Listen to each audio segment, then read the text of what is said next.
Hey folks, this is Kelani, bringing you a cooking leveling guide. Now, as a forewarning, I will say if it's your first time leveling cooking, I'd close this video, because this video is going to focus on the quickest way to get to 400.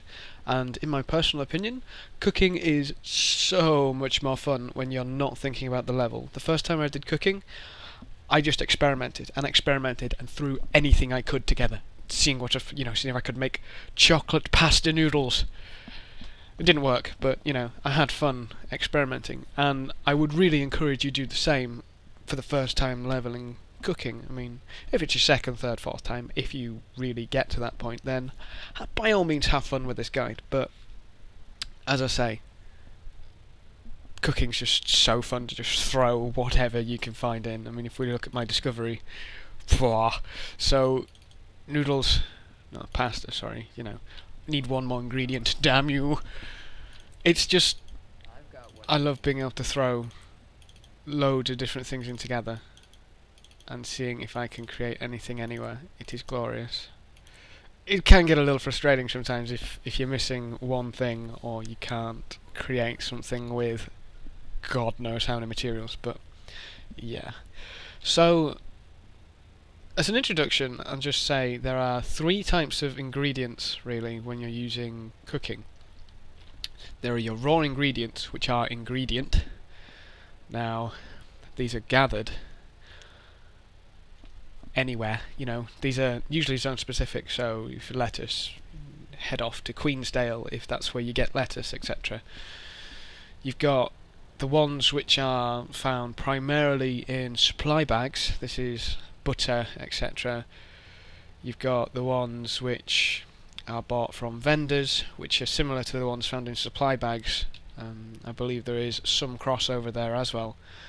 And then you've got the account bound ones. So those three different variations: found, supply bag or vendor, and then your account bound, which are bought in bulk from Karma vendors.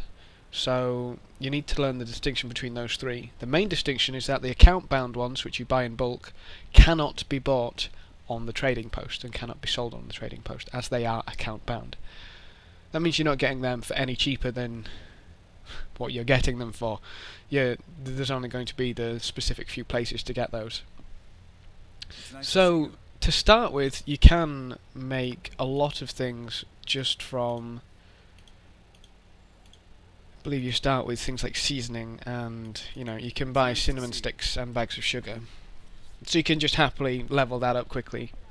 It's no worries at all. But when you get to the point where you actually need to create a few things, once again, this is for leveling only, I would head on over to the wiki. Now, over on the wiki, we can see that it actually has all cooking recipes that you could ever want.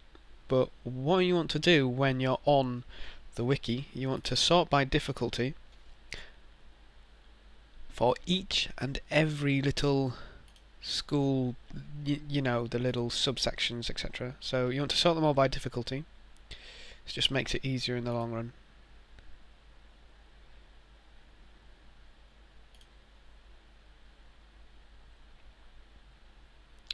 Now, when you've done this, what you'll be able to do is scroll down to your appropriate difficulty.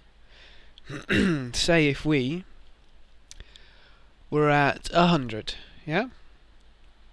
So we could go, we just start right at the top.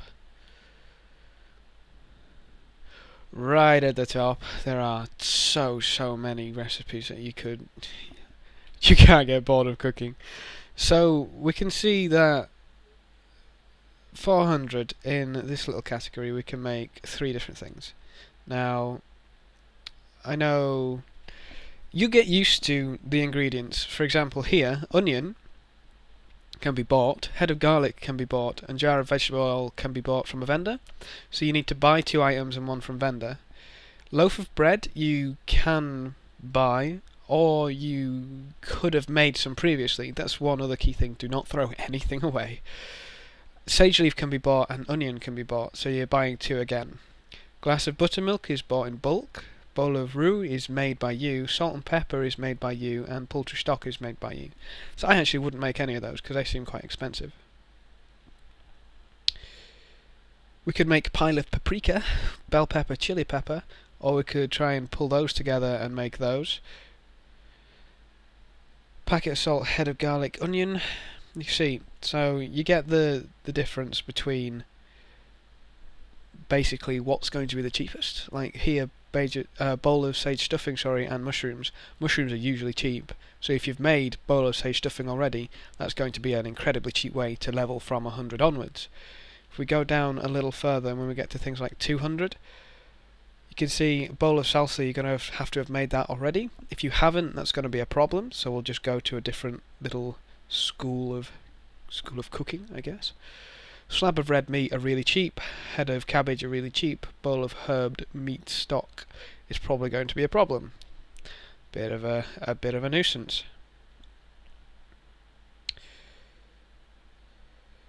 Bowl of tomato soup, zucchini, however you say that. Dill and chili pepper. I know chili pepper and dill are relatively cheap.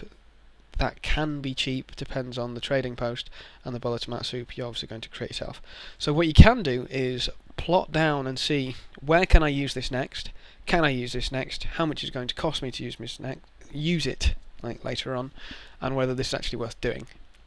I know some of these are so cheap, it's unbelievable. Obviously it's a trade-off between money for time. It's going to take you a lot longer to have a look at the recipes to see where you can go without making the mistake, but you're going to save yourself so much money in the long run.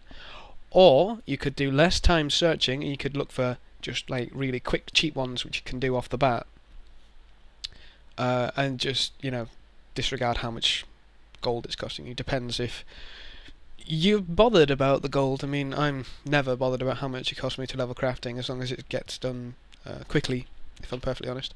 So the wiki here is, you can't fault it at all.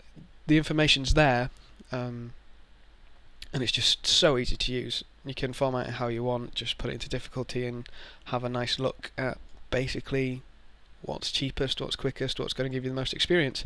When you're leveling, make sure to use the difficulty which is appropriate. So if you're at 200, don't be making something that's at 125. You're not going to get any experience, even if you're discovering it. It's just not going to be worth it at all. So cooking itself is very, very broad, and I will try and touch on some of the more advanced features in a future video, depending on how many of the advanced features I actually come to grips with. But I just wanted to introduce you to, obviously, this little method of leveling as fast as possible. Make sure that you know your ingredients, you learn your ingredients, and you won't fault at all. Remember that ingredient you can gather or can be bought on the trading post. Some can be found at your vendor. Make sure to check those first. And anything which is account bound is bought in bulk from a Karma vendor. Now, the brilliant thing about the wiki also, I'll just show you quickly. Trying to find one that I know is Peaches. Are you account bound?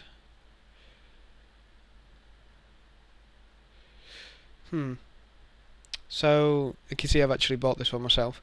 Peaches are from Narok Chief in Apostate Wastes in Fireheart Rise for 154 Karma. Now it links everything, so you can find out who this is. Gives you everything about him there, what he sells, etc, etc. Obviously we're looking for peaches in bulk, so head on over to this folk. He's a renowned heart, so you need to do the heart and then you'll get the karma, blah de blah de blah. Buy the peaches and you're sorted. This would be excellent if you actually have a high level or already leveled character, so you can happily run around to all these zones, do the heart if necessary, buy the peaches, open them and deposit them ready to log over to the alt who's doing cooking. That's how I did it. It was amazingly quick and saved me quite a lot of money. But as I say, anything that's account bound you cannot buy on the trading post, and you can only get from these Karma vendors, and they're usually in the cheaper recipes. So once again, a trade-off for time and money. But you gotta deal with it. So I hope that was useful, at least. if nothing else. But as always, thank you for watching, and I'll see you next time.